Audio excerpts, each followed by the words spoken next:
আমাদের হলগুলোতে এখন আমাদের সিট বরাদ্দ দেওয়া হয়নি। আবাসন সংকট নিরসনের দাবিতে ঢাকা বিশ্ববিদ্যালয়ের 2025-26 শিক্ষাবর্ষের শিক্ষার্থীরা সংবাদ সম্মেলন করেছেন। এতে শিক্ষার্থীরা দ্রুত সময়ের মধ্যে সকল শিক্ষার্থীর জন্য বৈধ হল সিট নিশ্চিত করার দাবি জানান।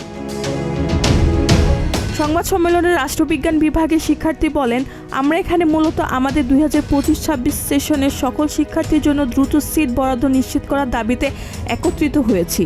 পাশাপাশি পরবর্তী সেশনে ক্লাস শুরু হওয়ার আগে সবার জন্য আবাসন নিশ্চিত করতে আমরা গণস্বাক্ষর কর্মসূচির আয়োজন করেছি। আজকে আমাদের গণস্বাক্ষর কর্মসূচিতে মাত্র 2 ঘন্টায় প্রায় 1300 থেকে 1400 গণস্বাক্ষর, এখানে বিশেষ শুধুমাত্র 105 বেতের শিক্ষার্থী যারা আমরা 25-26 সেশনের তারাই এখানে সিগনেচার দিয়েছে।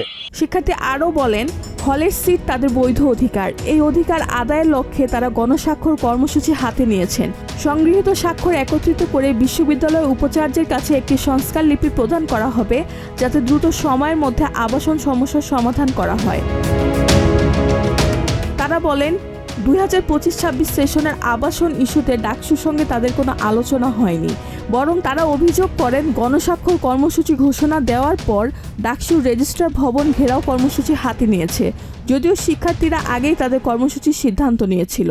আমাদের প্রকাশ করার পরে ডাকসু এই সকল রেজিস্ট্রার ভবন ঘেরাও করার কর্মসূচি হাতে নিয়েছে। শেষে তারা হুঁশিয়ারি দিয়ে বলেন, যদি আমাদের যৌক্তিক দাবিগুলো দ্রুত বাস্তবায়ন না করা হয় তাহলে আমরা আরও বৃহত্তর কর্মসূচি গ্রহণ করতে বাধ্য হব।